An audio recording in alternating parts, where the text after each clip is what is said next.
little birdie told me that KAW is the law. Is that true?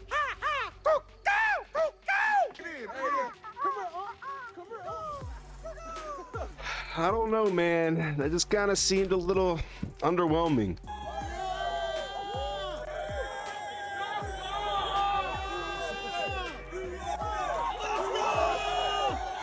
I'm man enough to admit that I was wrong. A mullet, beer, being chucked out of a bald eagle funnel. God, it's an American wet dream. The more and more I get to reading about these UFL teams and the more highlight videos that I watch, the more excited I become for the end of the month when the season starts, especially when I get to talk about one of the most exciting teams in the league. And they even avoided getting sent to the shadow realm, and somehow even bad teams kind of slipped through the cracks. God lost all of you. You're fired. Go on, scram. Get out of here, you moochers.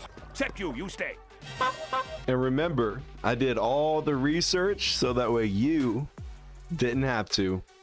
The St. Louis Battlehawks are led by their GM Dave Bowler, who has spent his entire career as a scout for both the collegiate and the pro levels. So that kind of explains why this team is so stacked. Now, I do say this half jokingly, of course. If you know any Seattle Sea Dragons fans, just go ahead and thank them for the championship you guys are probably going to win, and you'll understand why I say that later. Their head coach is former NFL tight end Anthony Becht, and he is most notably known as being a New York Jet.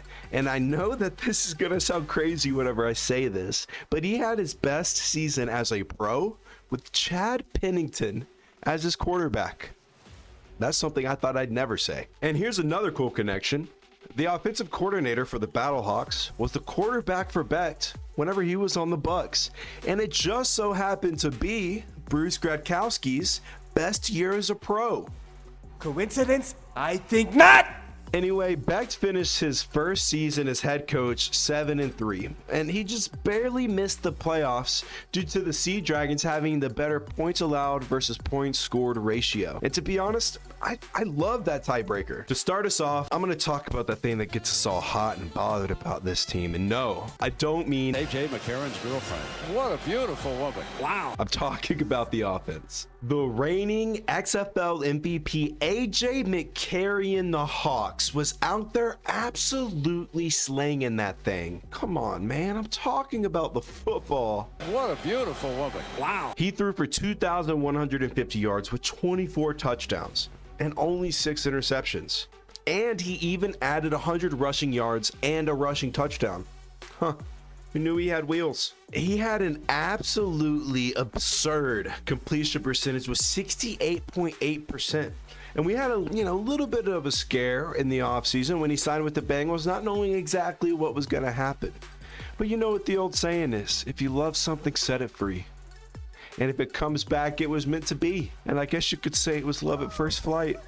Sorry, I couldn't help myself. Now, outside of the 2023 XFL season, I think this is the first time anyone would have had anything nice to say about AJ McCarron outside of his girlfriend. Ever since I came out of college, I've been kind of counted out a little bit.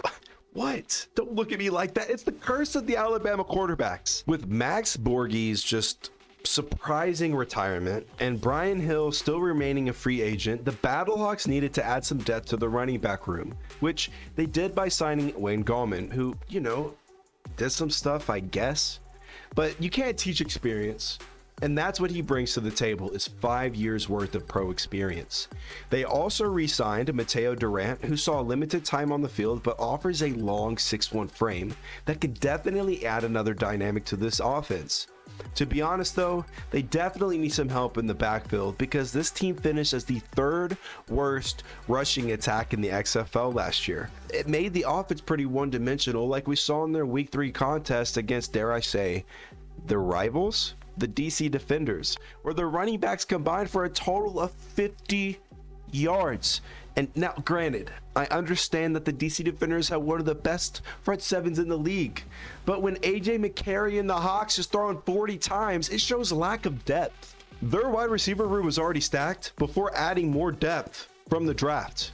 Their first receiver that they brought back was Hakeem Butler, who was the second leading receiver in the league last year, and his massive 6'6" frame is just kinda unfair. They drafted all XFL Ja'Cory Pearson, who led both leagues with 60 catches and 670 receiving yards.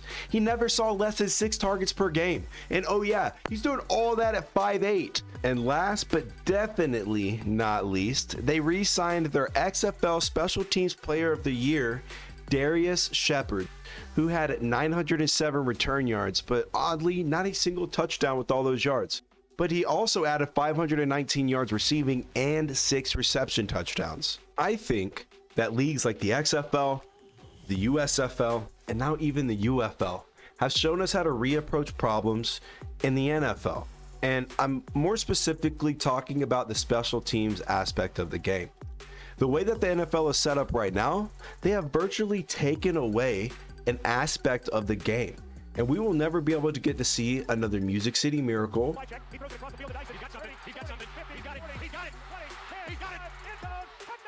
or even a Devin Hester for that matter. And I hope Roger Goodell is watching this upcoming season and is taking notes, because the UFO is going to show us that not only can we have our kickoff, but we can also keep the players from getting injured as well.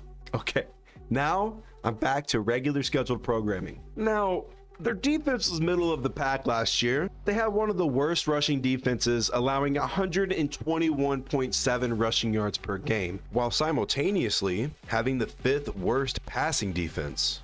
But to be honest, I think that rushing number is a little inflated because of that one game where they allowed Abram Smith to rush 218 yards on you guys. But listen, it happens. We just put that one behind us. Hey, but at least they learned their lesson. That was the first and only time that they allowed a singular rusher to go over 100 yards on them. But in the draft, they added XFL Defensive Player of the Year, Pita Tamoipenu, who had an absolutely dominant year with 26 tackles, 7.5 sacks, and 4 forced fumbles. While trying to find info about Pita, I found this article. He averaged 3 tackles. Like, why did they have to do him like that? They re-signed Alorm Loomer, who was one of those guys who gets overlooked, but his disruption off the edge is needed. He finished with 19 pressures and had a stop in all but 2 games last year.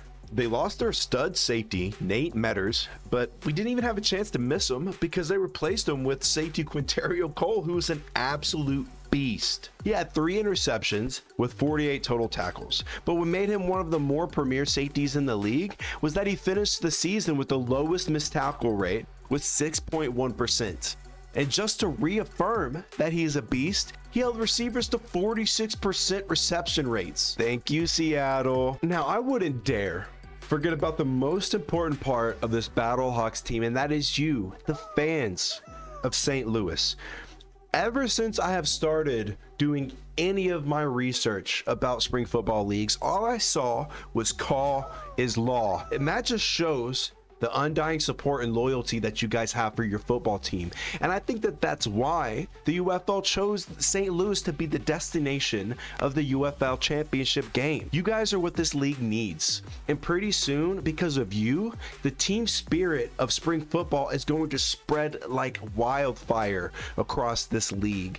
And hell, you guys are one of the first teams to even create a rivalry in the UFL, with the last pro football team in St. Louis being you, Battlehawks. You guys are now the new greatest show on turf. Thank you guys just so much for your support and all your kind words. I really hope you enjoyed this one, and since you made it to the end of the video, why not hit me with a like, or if you're feeling generous, maybe a subscribe.